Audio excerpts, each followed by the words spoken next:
Today's guest is a Nantucket native, and her love of fishing runs deep. Born and raised on the island, she was introduced to fishing by her parents, who owned a charter business at Jetty's Beach. Specializing in guiding and teaching, she offers personalized fishing experiences to both beginners and experienced anglers alike. Her approach is simple. It's not a guarantee you'll catch fish, but it's a guarantee you'll have a great time and learn something. Beyond her business, she goes scalloping in the winter and is one of the few women who work in the island's commercial fleet. It's one of the hardest jobs I've ever done in my life. I give kudos to every single person who's come before me, she says. Please welcome Tammy King of Fish Girl Guides to the Saltwater Edge podcast. Tammy, how we doing? Awesome. Thanks for having me, Peter. You bet, you bet. And lucky us, we're speaking on a day that I think is the warmest one we've had so far, like 70 degrees. It's about time. We needed some sunshine. We Oh need my gosh. It's been a long winter, and I think that'll be one of the topics we get to might be winter on an island like Nantucket. But it was interesting to me as I learned more about you that you and I've known each other for a long time, but I didn't realize your parents were charter captains as well. What was that like to grow up in a house, on a charter captain's kind of schedule and vibe? It must have been a little unique. well, there were six girls. So I have five sisters. Holy moly! I make a note of that. My my parents would take us to the beach. My dad would take off and do the chartering. My mom would take all the bookings, Hmm. and we would play on the beach all day and meet all these great people. I mean, that's Yeah. what you did. You just and then at a point my dad's like, "I'm done. No more. Let's do something else." And he moved on from chartering, and I took over the fishing part for myself Yeah. many years later, but Yeah. I love it. Well, were there any things you kind of maybe maybe not knowingly passed down, but you observed and thought, geez, this is something that is that what turned you on to it, or Oh gosh, it part of it is, when you were a kid, you didn't cast. Your yeah, dad passed you the rod. yeah, There's a bunch of us, so you got handed a rod after he cast. You reeled it in, but then you'd hook up, and it was that moment that your dad says, "Good job." Not a fan of a lot of words, but yeah, there would be those moments, and there's something about the water. I can't get enough of it. I can't be close enough to it all the time. Like I want to be there now. You yeah, know? yeah, yeah. Well, I think it's you got a pretty unique situation growing up on Nantucket. I mean, everywhere you turn, there's water, Yeah. but by the same token, I think growing up on Nantucket must have had its real pluses and then some things that might have been tough. And then I think it's also changed a lot. So let's break it into a couple of things. What is it about? What would you say were the big pluses of growing up on Nantucket? When I was young, there wasn't that many people here. Right. So you had the whole beach, and everybody at the beach or any location you went to, you knew them. Yeah. That was the plus, but it was Yeah. also the minus. Yeah. Like, Yeah. Everyone because knew you everybody's knew business. everybody, and everybody knows your business. Yeah. Yeah. But there Uh, was and there's a real fishing culture there. So I bet on a lot of those beaches there were people out there doing exactly what you want to do as well. it's a, you'd be driving down the beach, and somebody'd say, "Hey, the bluefish are here," and you'd stop and get out and fish next to the people you knew, Yeah. and they are not afraid to share that information, Yeah. Sure. unless you're in a competition, and then of Yeah. course. You do now, but do you have a tournament like the Martha's Vineyard Derby that goes on Nantucket? We have the Inshore Classic and we Yeah. have the August Blues. The August Blues is a bluefish tournament that's a fundraiser, and that's a month long fishing competition for just bluefish. But there's like booby prizes, like if you get the biggest albie or the first albie in Bonita and the oddest fish, there's prizes for that. It's one of those close knit, everybody is gearing up for each other, helping each other out. So that's wonderful. The Yeah. Inshore Classic is 5 weeks long. It's another fundraiser. It's for the Anglers Club Scholarship Fund, and it's all species, but it's tape measure. So you take a Right. picture of your fish on their tape measures. Yeah. Yeah. That's a And lot. they both get they both sound like fundraising things, but they get good turnouts and great participation and stuff. Exactly. Yeah. So, Yeah, an uh, island tradition. my biggest bonita is from that. Like that, I got it on a boat and caught it off of Great Point off the lighthouse there, Mhm. and thought it was an albie, and turned out to be a 10-2 bonita, Oh, that's big bonito. a big That's bonita. great. Yeah. That's great. That's good. Um, I don't think you can talk about Nantucket without talking about what's changed. Um, and shaking your head. I don't, maybe you don't know where to start, but I mean, it's a place with now, just incredible, houses and wealth and all that you see, and they're not even year-round places in most cases. Um, and it just got to be more traffic and things like that, but it can't all be bad, you know? No, I think the part that I miss and that's kind of disappearing is that sense of connection with the people who are even here for just a couple weeks. Mm-hmm. It used to be they wanted to delve into the community and be part of it, Mm-hmm. and it doesn't seem like there's a connect with that any longer. And I I They're on their see, own, doing their own thing. well, participating in the culture. Yeah, being part of what makes Nantucket really special. So Right. when you have that dissolve, you dissolve part of what makes it really unique. And you would have somebody who was a famous movie star coming in, and you would never know they were in that career. Yeah. They dressed and participated just like everybody else. They wanted to fit in. And Sure. now there's more, I want to be seen. And, you know, there's that family part that's slowly dissolving. That's too bad. That's really too bad. Yeah. And unknown on how to reverse it. It is a beautiful, beautiful place. Yeah. Um, It's, and so as far as the fishing on Nantucket goes, first I guess I'd ask you tell me a bit about your guide service, how you got into it, how you built it, who you serve. I did not. And I tell everybody this, this was not my career choice. Hmm. I went to art school. This is Yeah. not in my wheelhouse whatsoever. And Corey Gamble from Bill Fisher Tackle kept pushing the button. Please just take a couple of these guys out. Please just try it. You will love it. And I don't want to take away from my fishing, but I chose to do it, and it turned out to be one of the best choices I ever did. I took one person out, and they made the world a difference. They were kind, they were enthusiastic, they had the same heart as I did when it came to it, and Mhm. I fell in love with what I was doing. And so I'm like, well, let's do it, you know. So that's how I started. Uh, how I built it is by the grace of God. I'm not kidding Yeah. you. I meet people like you. I meet people like Jay Gemma. I meet people that have really just kind of pushed me and opened doors for me, and that has been I can't be any more grateful for those opportunities that just Great. keep happening. I Yeah. mean, who would have known? Yeah, well, it's a I think the customer, you know, leaves with a feeling. They leave an experience with you positive, and they tell the next guy, and that's got to help.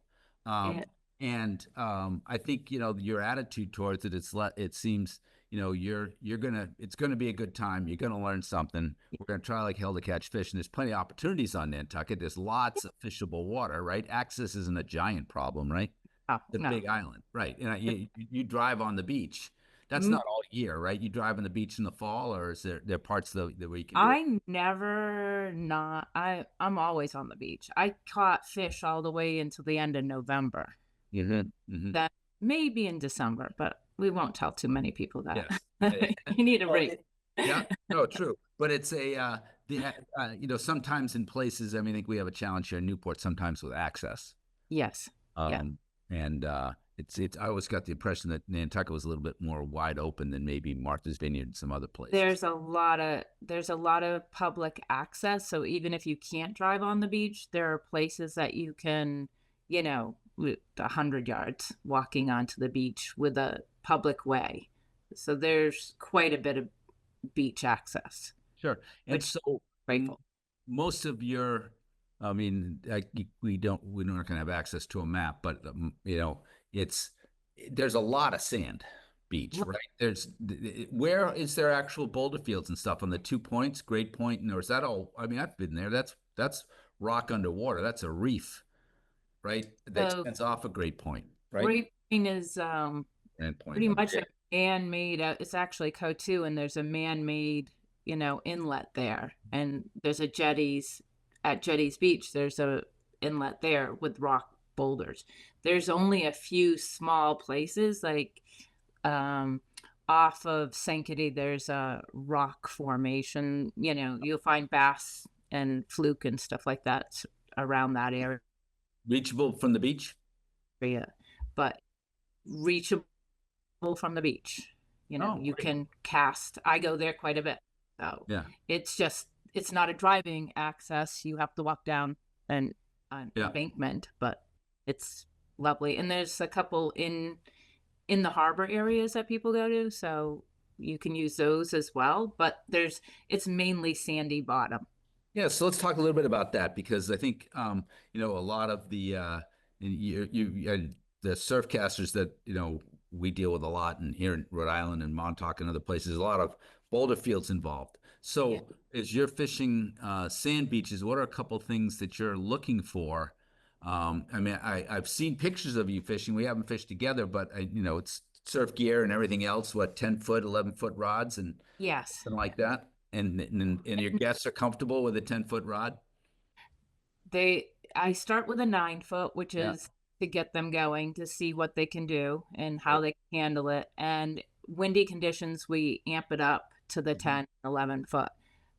But they start with a 9 Okay. and get them going, see what they can do. But most of the areas have a small drop off. So where the water turns Yeah. and crashes, there's a drop off. And a lot of times you'll find our fish running that drop off. That trough right there Yeah, along the beach. right. Literally a couple rod tips off the beach, right? Exactly. I mean, there's many times that I'm telling people to back up so the Yeah. rod tip isn't extending past the foamy wash, because if they can't bring the lure through that foamy wash, they're missing a bite. Yeah. So you cast it out, back up about 10 feet so that your lure can make it through that wash, because Sure. that's where they are. You're on the beach with somebody who's pretty new to it. Maybe they fished other places or something, but they're new to sand. What are a couple of the tips you give them, like how to, because I think wherever you're fishing, sometimes it just looks big. And there's that expression, you eat an elephant one bite at a time, right? Right. And so you've got to be saying, here's a couple things to keep in mind. As it relates to sand, what might some of those things be? uh, Definitely dune formations, changes in the dunes, sandbars, any water changes, any inlets. That's the main thing. If you can look for those items, usually in dark water. Hmm. Looking Sure. for that little area that changes from a light water to a dark water. Uh, Hmm.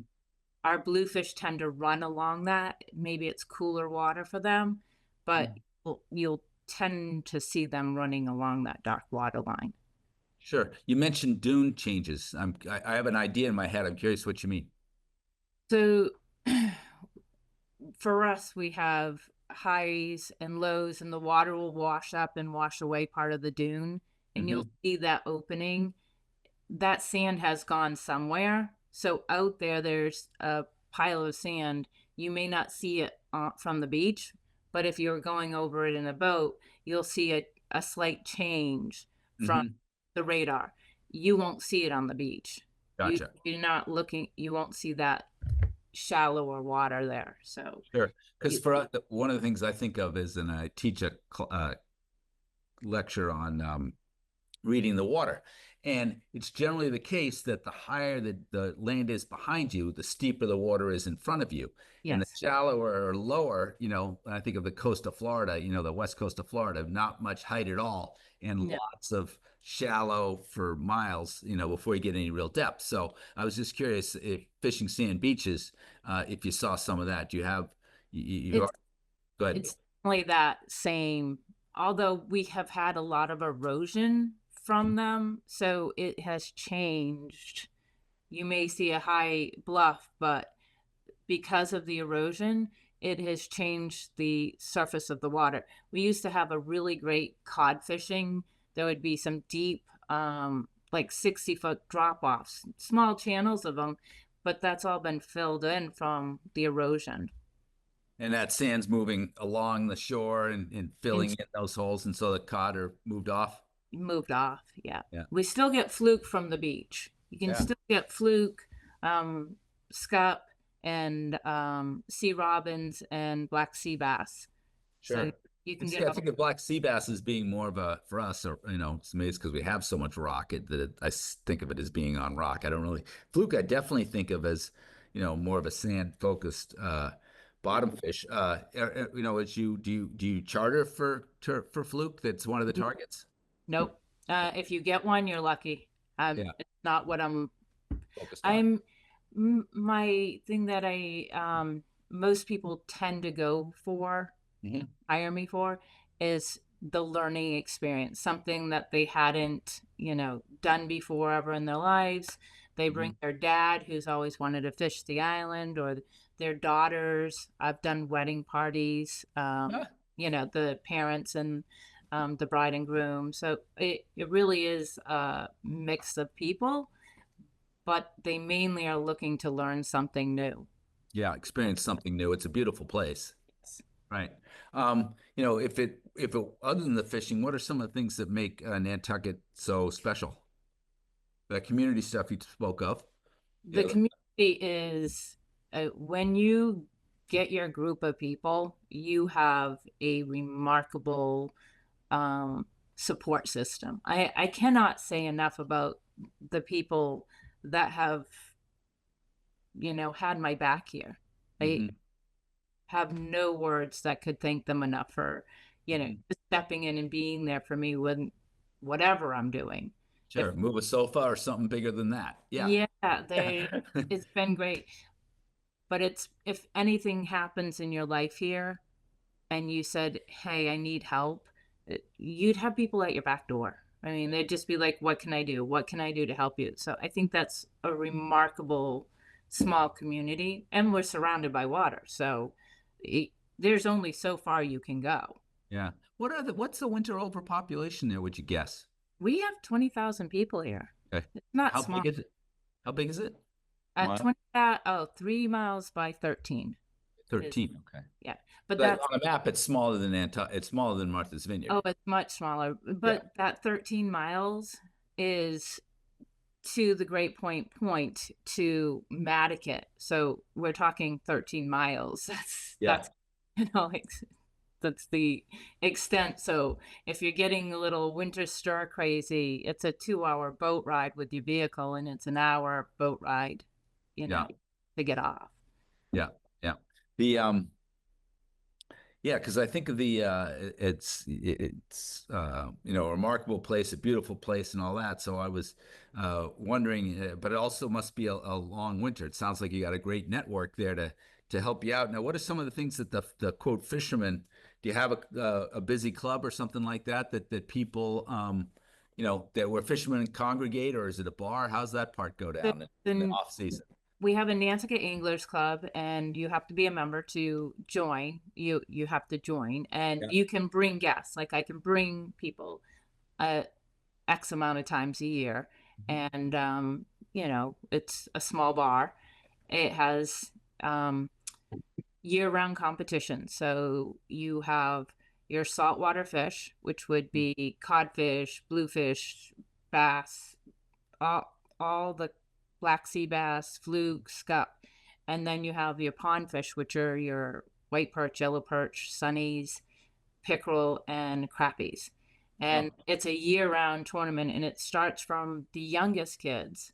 Any island kid, anybody who lives on an island who's under the age of 16, can go keep your fish alive and weigh the fish in at the club, and then return the fish to the pond, and yeah. they can be entered for a $10 gift certificate for a bookstore or the club or whatever, Yeah. So So it's a good, so it's not you're surrounded by salt water, but the club isn't limited to that. no, no, Yeah. it's right now there's a month-long April tournament put on by Nantucket Tackle and the Mhm. Nantucket Anglers Club, and that's the five pond fish plus holdover stripers. Yeah. If you can target those, then I'm in first place. Isn't the crappie the hardest one? I just got a 2-pound crappie. Yeah. So that was a good size. I'm not much of a freshwater guy, but I've heard they Yeah. can make you they're- work for it. Yeah. I think right now it would surprise you, but the bluegills and the sunfish have been, because the water's not warm enough, Uh, they have been between the bass and they've been the hardest to target. yeah, yeah. Well, a couple more days, and you can, hold on to TikTok. hold on to your lead. Um, now, I wanted to ask you because I think you recently took a trip. Was it Louisiana? Yeah, I went down and fished with Mo and Eric down there with That's what's that business called? uh, Um, Journey. Journey Out. Yeah. Okay. Yeah. Journey Outfitters. There it is. They're And me. yeah. And so, yeah, I saw you at the show in Providence and we spoke for a minute, but I think the audience might be interested to hear because it fit with your busy summer on Nantucket. So you were going somewhere in your off season. And when did you actually go? At the end of January, beginning of February, and I got a phone call from. I went to a photo shoot in um, Alabama with St. Croix, and I met a young woman there who's a charter captain in um, North Carolina, South Carolina. So one of those. Anyways, she called me up and said, "Hey, you want to go?" And I booked the trip, the flight that night. I said, I will go. I am ready All to over go. this. It was it was an hour drive to where they are, New Orleans, and Eric cooks all the food. Delicious. I mean, he's a chef. Absolutely amazing food. But it was all women in the fishing industry. And Yeah. they are remarkable human beings. And they included me. They all knew each other. I had only known Tanya. So Yeah. the rest of the women I hadn't, and they were just so kind. I Yeah. had a remarkable experience. And I Yeah. It's such a male dominated thing that, Oh, absolutely. To see that, to be in with other women who are as excited as about fishing as I am, and to chit chat and delve into it, really a fun experience. tell by your smile.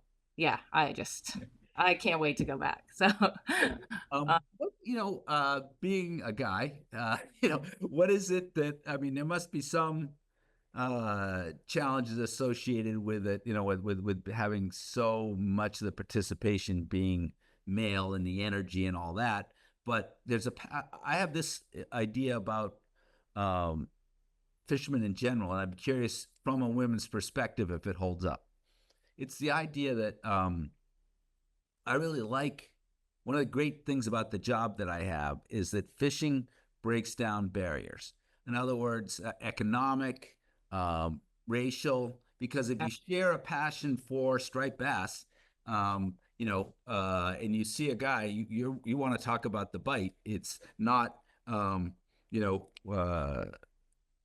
I mean, I have this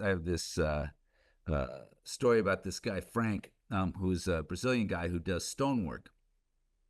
Really beautiful, beautiful stuff. And I would always ask him to see on his phone to be like these outdoor fireplaces and patios and stuff. And then there's another builder. There's a guy in town, Adam, who's a builder and a friend of mine as well. Well, they're both in line at the saltwater edge right in front of me. And I go, hey, Frank, would you show Adam some of the patios and stuff that you do? And he takes out his phone, flips through a couple of them, and Adam looks at him and goes, can you meet me on Ledge Road tomorrow morning at 8 o'clock? And wow. it just kicked off. There's 50 or 60 condos that they built up on a hillside as you leave the island that I know he did every kitchen in there. It might be 100. I mean, it's a lot, right? Oh, And it's just they were there. They're both passionate fishermen, and I just had the occasion to make the introduction. But it really it breaks down so much of that kind of thing. I mean, otherwise, I don't know. Quote, not speaking of these two men, but just the idea that how much you see of the other person in line in a plate. You know what I mean? It's really. It I feel like it's a real strength. How's that kind of take from a woman's perspective, being so horrendously outnumbered? it it is hard sometimes, but it's not hard because of the fishermen. It's hard um going in the middle of the night and you show up to an area and there's cars parked and there people have been drinking and they aren't fishing. And I'm Mm-hmm. not going to approach that area due to those things. Sure. I'm putting myself in a situation. I have to be very careful and in tune with what's going on around me at all times. Yeah, Whereas, guys are just afraid to go out at night sometimes. It yeah. has nothing to do with who might show up. It has Yeah, right. to do with they don't really like fishing at night. Yeah, I cannot wait to get out in the middle of the night and be under the stars and yeah. hear the waves crashing and the birds singing and just that fresh air. I cannot wait, but I have to be Choosy. very conscious of what I'm doing. And I Sure. think that's the biggest shame. You Yeah, know, that's the hardest thing because I never had to. right. Growing up here, you didn't have to worry about that. Unlock your doors, right? Your cars, your doors. So it was awesome. But Yeah. now I do. And I Yep. think that's what's changed. So. Do you have some fishing partners, other female fishing partners on the island? I teach a women's fishing group. I have a 6-week course in the winter. I talk about structures one day, rods another, lures, tides, and we touch on knot tying and repairs of your Gear. lure.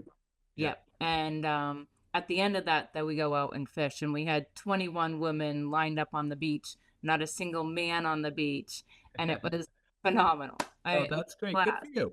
Yeah. So they each pay $20 per class, and the money we raised for each class went to local charities. That's great. Great job, Tammy. It's um yeah, we try here, Saltwater Edge, to not be intimidating, to approach everyone who comes in. And Right. we get some women, but then there's also this economic reality of it's hard to stock like women's waders, for example, Yeah. given the demand. Right. So I guess if you could stock 3 pairs Mhm. and order them, I think if there's a solution, there's always a solution. Yeah. I don't think of anything that can't be solved somehow, but it's mainly like trying them on. Like Yeah. the feet, the our hips are larger, so Right. we're trying to get those hips on, but we don't want it to be the triple X on the top where it's just Right. hanging off of us all over the Yeah. place. Yeah. If Yeah. we could somehow have something to try on, like I want to try on a pair of boots, but that means I got to order them, bring them here. If they don't fit, send them back, Yeah. and I end up just keeping something that's just not right. Yeah. Yeah. Yeah. I could see that happening. Yeah, I think that suggestion of waiter, because we did waiters a couple of years ago. There was a company that was bought by Pure Fishing that they just didn't do much with, which was Hodgman. yeah. And that's a name growing up, we know Hodgman, right? But maybe younger folks don't. But and they had a great kind of pretty durable price point waiter that we brought in, men's and women's and basically and kids, because we felt like it was one that would be the most likely. Yeah. And then your point is right that if you had something to try on and you found out that these three aren't it, but I already know it's probably the size below this one that would be Yep. right. That at least solves a problem. Yeah, Solves, we'll take solves. yeah, we'll take a look at that. And then Corker's made uh, boots for women, which I don't know that there's that much difference in feet, but I can understand the rest of it. So our ankles are a lot smaller. Our Yeah. feet are a lot smaller. And Hmm. so the height of the boot in the back, Makes a if difference. if it bends in that ankle spot, so it creases and causes tension on that ankle.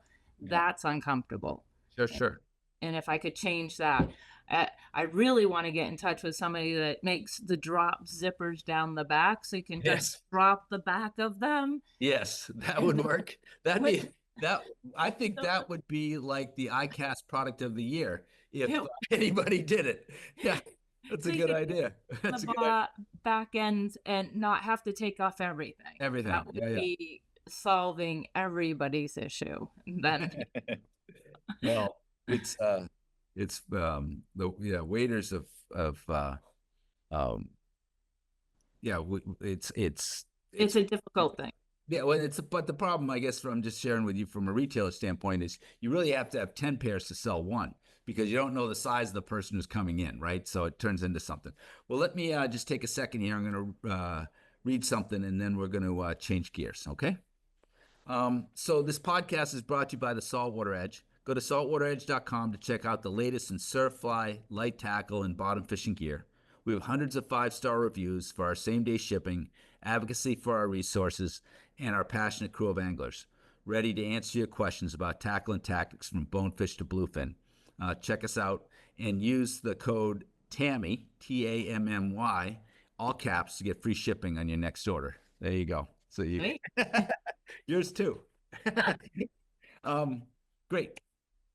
Um, so couple of other questions. Moving sort of off of Nantucket and technique and stuff. What are a couple fish that are on your species list? What is it you caught in Louisiana that was? Said the So experience was great, but you didn't mention the fish you were targeting. so we caught redfish. I had caught them in Alabama, but they were not so large.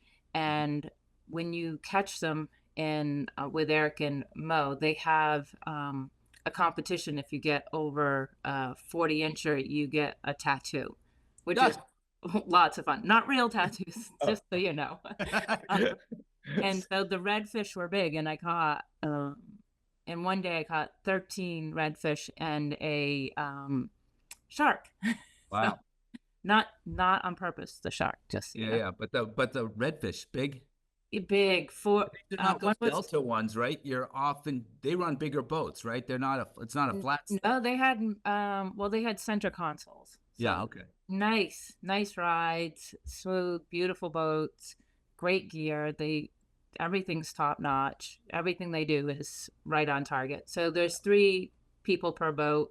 We switched up the groupings each day, so everybody got to fish with each other.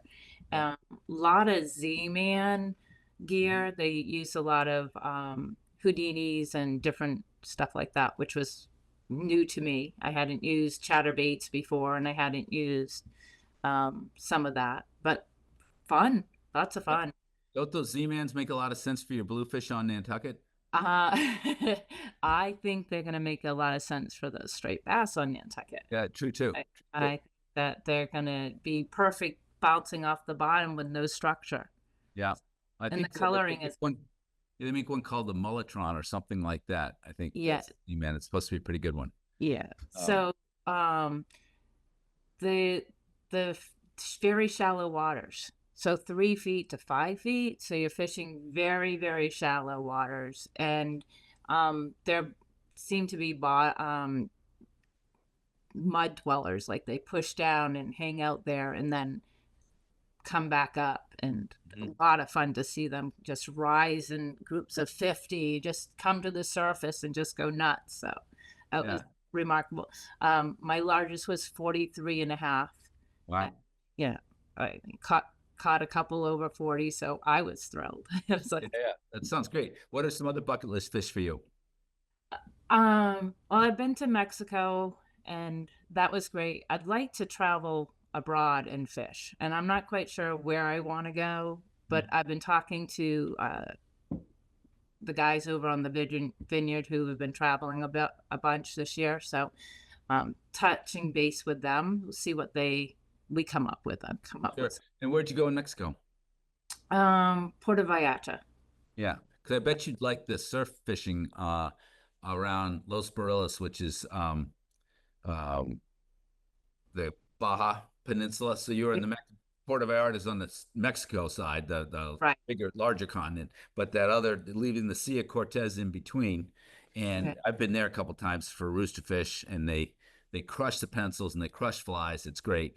Oh, And that's on the other side, if you have to be I haven't done it, but it'd be possible to do a couple of surf days in that Los Barriles area, drive across Mexico.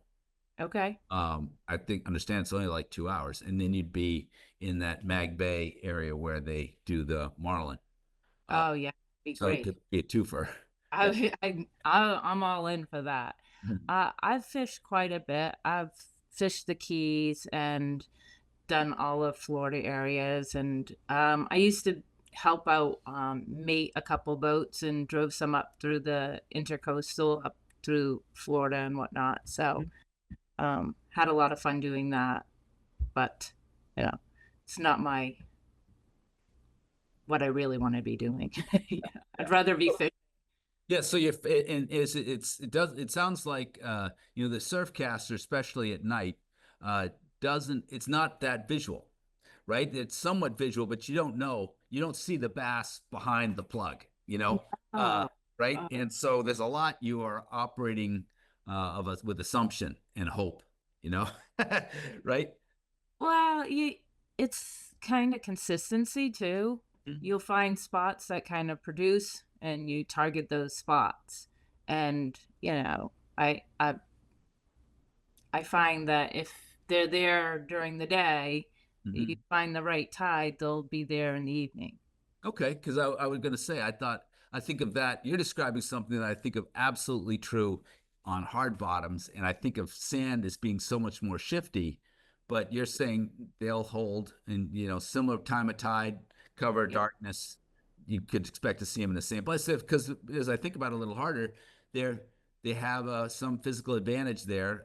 The bait tumbles, and they have a chance to use their powerful tail and go to town, right? So if that condition exists day or night, they'd be down. Yep. Yeah. So there's a bluff and there's a parking lot that you park on and glare your lights across the ocean, and that's in the Cisco area. And I was fishing that area, Mhm. and the lights beaming across the water line. And my dad always says, fish to the right of the light, Mhm. So if you're, or the left of the light, whatever's on the either side of it. Yeah. And so I threw my plug across that line, and all of a sudden I see the lure go flying in the air. And Hmm. because of the beams of the light, I could see this amazing Yeah. experience happen. And it went flying up, and the biggest mouth comes out of the water and just takes it. And you're like, is that a seal? What is it? It was bass. The bass took off with that thing. It had to be over the 48 Yeah. mark. But a lot of people won't fish with light. They don't Yeah. want light near it. They don't. It. It scares the fish. It does this. If it's a consistent light and it stays there, Yeah. it's like in the harbor, your boat lights that attract the bait. It Right. does We the have same dark thing. light fishing. Yeah. Yeah. So for me, I'm not opposed to a light happening as long as it's a consistent light. Yeah. What a treat to see that, though. And That must have been. just it was just remarkable. I was like, "What the heck is happening?" And then all of a sudden, wow, yeah, this is So, what's looking at we're talking here at the end of April. You've caught some. You don't. I mean, I think of your fish. Just thinking of Block Island here. They kind of arrive and they're up in Narragansett Bay or Buzzards Bay or doing some of that, and then they settle on the islands block and stuff a little bit later. When do you get your first? I mean, you'll have schoolies on the beach pretty quick, right? Or already? so far nobody's caught up the first one, Yeah. but the hickory shad have shown up. So that's but besides the osprey and the shad, as soon as you start seeing the bait come, it's any moment. It's just how many people are actually targeting it. Yeah. People are still into their winter jobs. They really haven't, pulled out the rods. So Yeah. we may have like 10 people hitting the shoreline. It's not enough to catch that first. Yeah. bass. You have to be at the right place at the right time to target that. So, Yeah. and probably next week or two, that somebody should hook up. And there's a few people that do not like that. Listen He to you. is, yeah, oh yeah, oh yeah, yeah. We They have a don't spot. care that the first. Yeah, we have a spot in Newport that a lot of people go, and sometimes, there can be, you know, 20 people there, 15 people there, but 7 or 8 of them are standing on the beach talking. Yeah, yeah. And the That's other 7 or 8 are fishing. It's like it's more of a let's get together than a concerted fishing effort. well, So like that's what people are waiting for is to reconnect with people, and yeah, that's what the fishing does. That, that's the yeah. yeah. The So let's just a couple questions to wrap up here. The So what are for Nantucket and fishing on sand and that kind of thing? What are you two of your go-to lures? Oh, Hellfire, 180, Yeah, Miss Amber. that's I uh that's mean, that's the Island X. yeah. Yeah, So tell us that's a company a lot of people might not know of. So I'll put a link in the show notes. But that's a squid colored, not pencil. colored. How would you describe it? Pencil, really? Yeah, it's like a pencil. It has a weight in it, so you can get a sinker or a floater. Yeah, Uh, but the balls in it catapult that thing, yeah, yeah, and the way it dances is beautiful. It's single hooks, yeah. so that's wonderful as well. Um, Nick owns it on the island, and he's been helping with some of my classes and Mhm. talking about the single hooks and bringing that into play. Excellent. Unbelievable. A kid just caught a bass out of the pond on an Island X Hellfire, which, you're in the pond. People are like, well, you going to use that? And yes, it works. It works anywhere you go. So, And it's that nice amber color, if I recall, right? Like yeah. translucent thing. And Yeah. so what's another lure you make good use of? So we're talking bass only. Or well, let's do two bass and then two kind of all purpose. Maybe what's your searching lure when you get to the beach, that kind of thing. So this time of year, it wouldn't be all year, but right now, the Uzuri small hot pink, they don't make them. I don't think they're crystal minnows, but they're only, the short little tiny Like ones. 4 inch? Yeah, and they're remarkable bass fishing for the holdovers. They're Yeah. great for that dark water, dirty, turned up. It's the right size profile. Something about it they love. I Yeah, mean, yeah. I've caught more white perch and more striped bass on that thing than yeah anything at this time of year. Sure, sure. If we move past the ponds, anything white. Right Yeah. now, just anything that's a white swimmer, a white darter, white Hmm. top water, anything in the white or bone colors, Yeah. because that bait is the color. Here. And do I think of, you know, you already mentioned herring. You have bunker and all that kind of stuff. Yeah, Because you have and adequate estuaries for them to do their spawning and all that other kind of stuff. yeah, Okay, I was wondering that. And being all sand, do you have a crazy amount of sand eels? yes. Well, depending on the season and our winters, sometimes there's not as thick as normal, but I think with this cold water that we had this winter, we actually had some freeze over.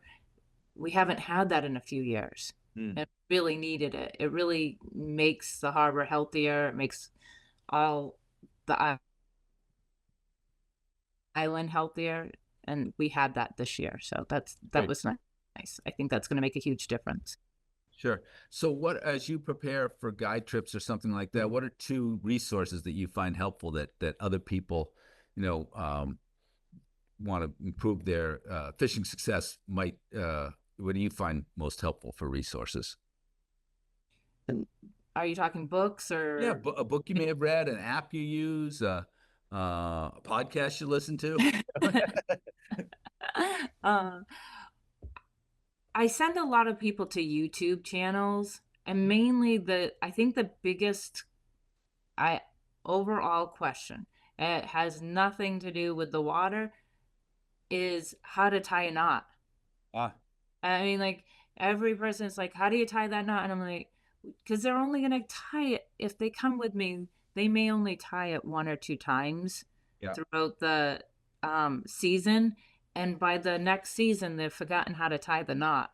sure, And sure. I understand that. I mean, Yeah, so knot tying. I wish there were more women run YouTube so I could send the women to, um those yeah, YouTube channels, but I'm sending them to men, which is kind of hard sometimes because their dialogue might not be what a woman would want to yeah, hear. And yeah, and no offense to anybody, yeah. it's just that when people are learning, they want the basics. Right. They don't need any frills to it. They The just want, jargon and all that. Yeah, yeah, yeah. yeah, yeah. Um, and then uh and then I guess you have people that must have plenty of people that come back every year, and probably some people that fish with you a couple times in a year, and then some more experienced anglers. What are the what are the comments you find yourself making, in the moment on the beach to help them improve? Is it around retrieve speed or fan cat? What I mean, what are some common things that you see? It Uh, starts with their casting. it's what? Their casting. Yeah. So when they're casting, it's their body and not using their whole body to cast the Hmm. rod, using the rod to cast the lure. Let the rod do the work. Yeah. And a lot of times everybody's putting so much power into that first hand that they're throwing the rod. And so see a lot of releases, a hand release. So you end up with the rod in one hand and the other Mhm. hand not. Yeah, So you see a lot of that. And yeah, that's normal. yeah. That's Understandable, but you got to get out of that habit quick. um I see a lot of the hand positioning and the timing that needs to be worked on. And a lot of people do a two finger above the reel. Yeah, yeah. I do a finger in the reel holder, and Mhm. that holds that into place so it's not slipping out. And so Mhm. I use that as where you hold your finger. I And that see. before they even get going, we do muscle memory. We do a lot of one finger releasing of the line just to Mhm. feel that. And I pull on it and get that tension on their finger and just say release and then close, because you'll see the finger up and then it gets tangled. Sure, sure.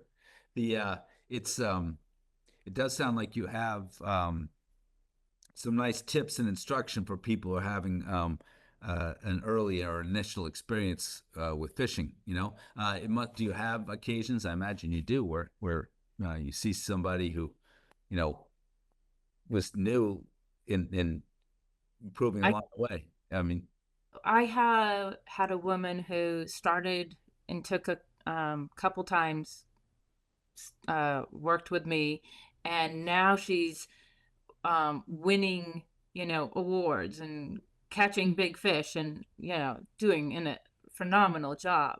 yeah, And I find that women have such this sense to them. I guess it's like shooting for them. They tend to be really great shooters. The same with fishing. Once they start learning it, there's nothing holding them back.